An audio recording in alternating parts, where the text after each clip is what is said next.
who were based in Gorton, Manchester, and were based there until 1965, 1966, when the economics of locomotive manufacture meant that Britain was no longer really able to build locomotives at a price that other places could afford.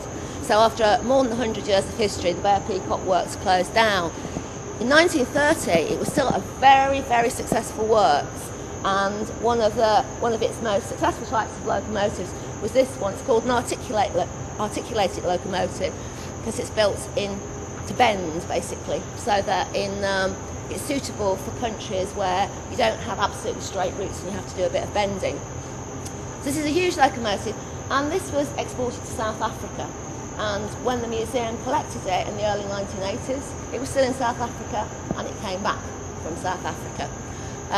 So really, this one was put on the tour as a link to, if you like, the later history of European colonisation and European trade with Africa, to the country that obviously in recent years has been one that's been associated most as having a really horrific legacy of European colonisation and the whole apartheid system.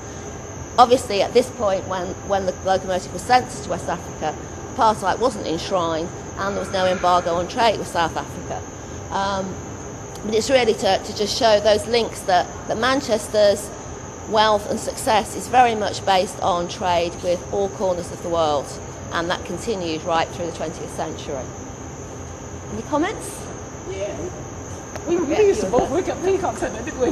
This train is really interesting because on the site of where the works stood that built this train, there's a building there that belongs to the Education Department of Manchester. It's called the Peacock Centre.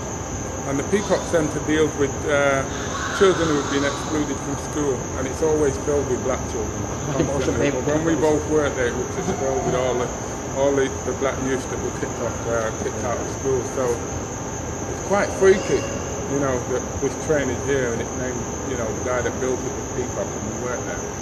But something else for this, for me about this, is that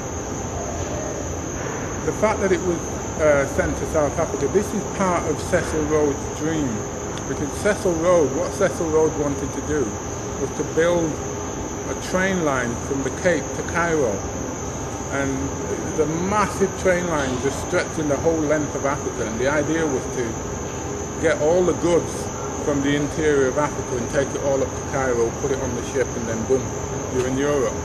So this train probably travelled that track. You know what I mean? I mean, look at the size of the thing. All of it is just boilers, and you know, it's massive. So it was obviously designed to pull a really, really heavy load. So you can imagine this travelling through Africa with all the carriages behind it, sort of like loaded with everything, you know, gold, diamond, cobalt, uranium, all the things that Europeans needed in order to construct their modern culture. So that's one of the links in that film. There's more than one story behind everything that you see. You know what I mean? And with a big thing like this, there are lots. Digging the stories out so that you can hear them, really. And whose stories dominate? Who's empowered to let which story dominate?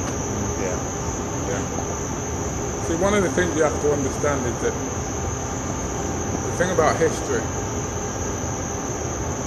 when Europeans went around conquering all the different lands and all the different places, one of the things that they did was that they suppressed the indigenous information, and they replaced it with information of their own. That is why the story of what's gone on in the world is called his story. That's why the word is there. You have to look at the word like that. Instead of saying history, it's his story. He suppressed the indigenous information and replaced it with his own. So anyway, all that's in it.